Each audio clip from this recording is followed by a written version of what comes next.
ماں پیار کرتی ہے اپنے بچے سے، لیکن وہ ناراض بھی ہو جاتی ہے بعض چیزوں پہ۔ بعض معاملات اس کا دل بھی دکھاتے ہیں، بعض جگہ وہ رو کے یہ بھی کہتی ہے کہ تو نے میری محبت کا کوئی نتیجہ نہیں مجھے دیا، میری ساری کمائی تو نے ضائع کر دی۔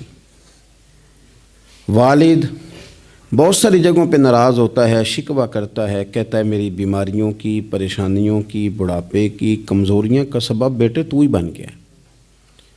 یہ ساری تکلیفیں تو ٹھیک ہو جائیں تو میری شاید عمر بھی بڑھ جائے، صحت بھی ٹھیک ہو جائے، میں زیادہ دیر جوان رہ سکوں۔ ناراض ہوتے ہیں ماں باپ۔ اسی طرح ماں باپ راضی بھی ہو جاتے ہیں،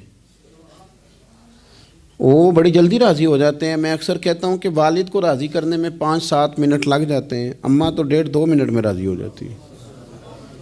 ابا جی کو 5-7 منٹ لگتے ہیں، کئی دفعہ کہنا پڑتا ہے، کوئی دلائل دینے پڑتے ہیں، لیکن والدہ کے لیے تو کچھ بھی نہیں۔ آپ نیرا جا کے پیروں میں بیٹھ ہی جائیں، کچھ بھی نہ کریں، آپ پورا روئیں نہ، رونے والا منہ ہی بن جائے تو اماں تو نرم ہی نرم ہے، جس وقت جو مرضی آپ کرا لیں، ہو گیا۔